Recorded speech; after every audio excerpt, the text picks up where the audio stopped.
Pasti teman-teman pernah dengar celetukan, anak Gen Z gampang banget nyerah. Baru dikritik dikit langsung overthinking. Atau, anak zaman sekarang kalau stres dikit pasti langsung healing. Lalu, teman-teman pasti pernah mendengar istilah generasi strawberry.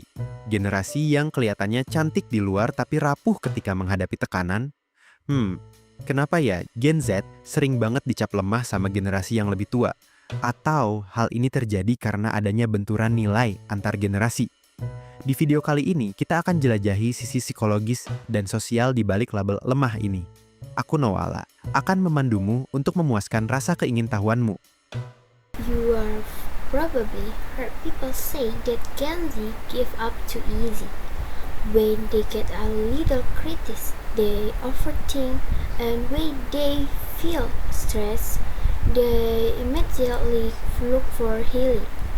That's why some people call them the strawberry generation. Nice and pretty on the outside, but fragile under pressure. But is Gen Z really weak? Or are there deeper reasons behind these assumptions? In this video, we will explore the psychological and social origins of this stereotype with Knowala, and I will guide you through this journey. Pertama, kita harus pahami dulu, Gen Z tumbuh dalam lingkungan yang sangat berbeda dengan generasi baby boomer atau Gen X.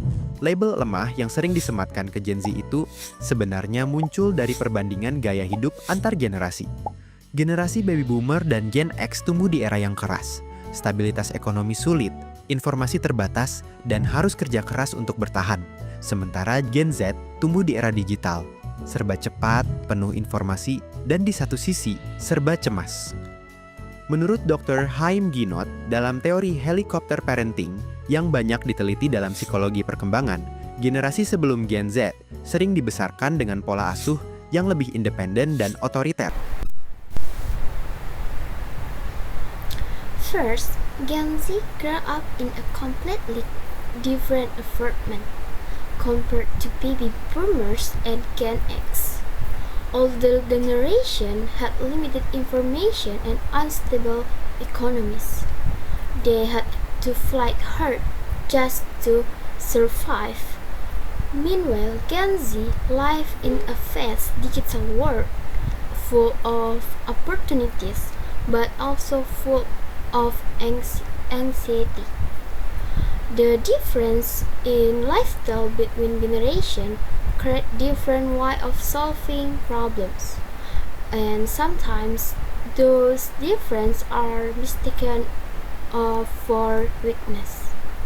Sementara banyak Gen Z yang dibesarkan dengan pola asuh yang lebih protektif dan fokus pada harga diri atau self-esteem. Dari kecil, mereka terus didengar dan dilindungi. Ini bagus untuk membangun kepercayaan diri. Tapi di mata generasi lama yang terbiasa tahan banting, ini bisa terlihat seperti manja. Nah, karena cara hidup dan pola asuh yang berbeda ini, maka cara menghadapi masalah tiap generasi pun beda juga. Tapi bedanya ini sering disalahartikan sebagai tanda kelemahan. Many Gen Z children were raised with more protection and more attention to their self-esteem. They are listened to, support, and encouraged more than older generation overwhelmed. This is good for confidence, but to older generation who grow up to thought, it can look like being spoiled, and that is where misunderstanding became. Yang kedua, menurut penelitian dari The American Psychological Association tahun 2022, Gen Z adalah generasi paling cemas dibanding generasi lain. Hal ini disebabkan karena Gen Z adalah generasi digital native. Mereka tidak pernah mengenal dunia tanpa internet. Tekanan di dunia maya, seperti cyberbullying, FOMO atau fear of missing out, dan standar kesuksesan yang tidak realistis adalah tekanan yang nyata dan tidak dialami generasi sebelumnya dalam bentuk yang sama. Jadi ketika Gen Z terlihat stres karena media sosial, generasi sebelumnya mungkin menganggapnya sebagai masalah yang tidak nyata. Selain itu, Gen Z lebih sadar akan krisis global seperti pandemi, resesi, dan perubahan iklim bikin masa depan terasa nggak pasti. Jadi, bukan karena lemah, tapi karena beban psikologis mereka jauh lebih kompleks, terutama di era informasi yang nggak pernah berhenti seperti sekarang ini. Research from the American Psychological Association show that Gen Z is the most anxious generation. As digital negative, they face new pressure like cyberbullying, FOMO, and unrealistic standards of success.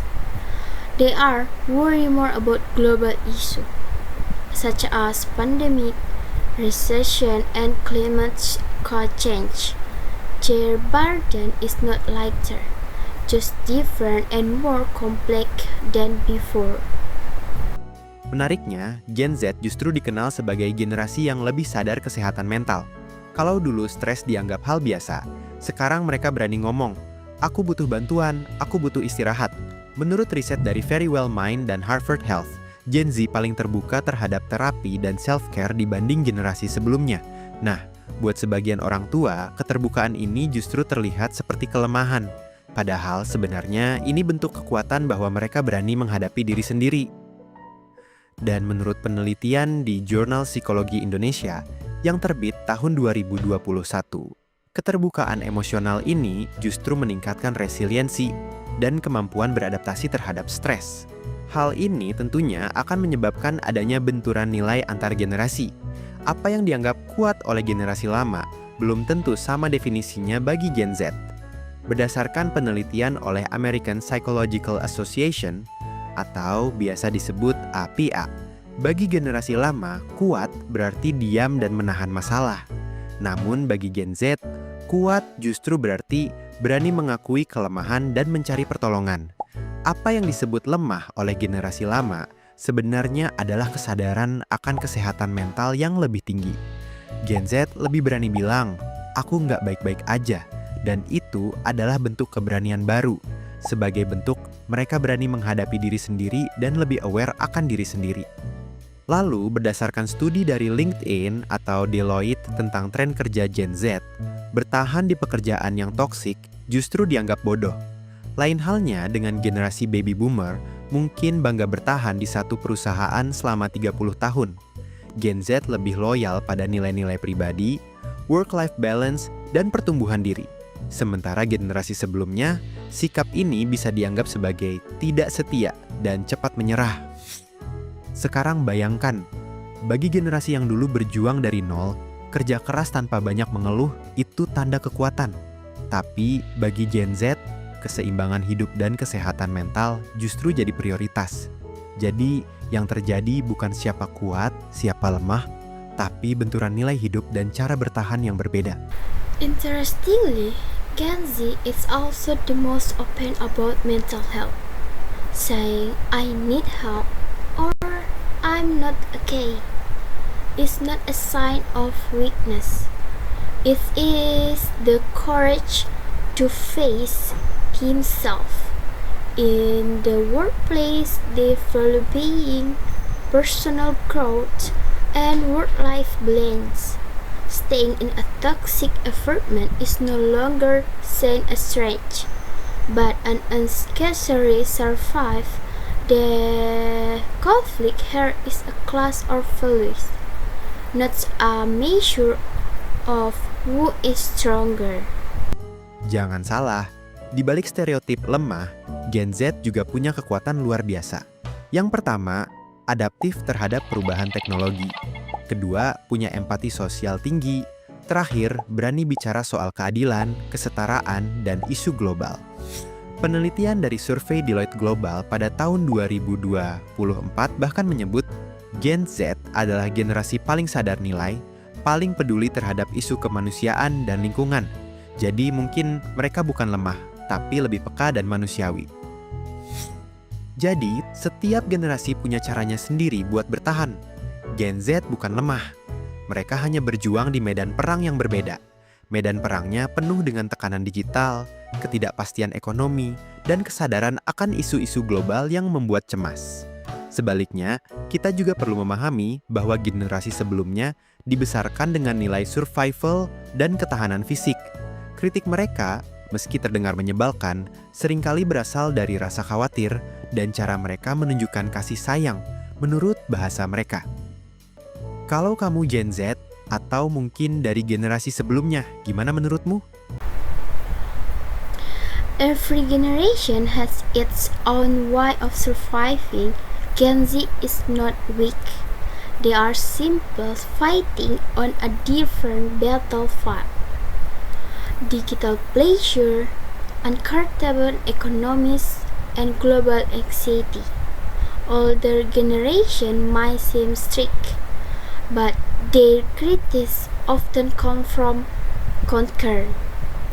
So instead of judging each other, we should try to understand our difference. Gen Z is not weak. They are more aware, more empathetic, and more human. What do you think?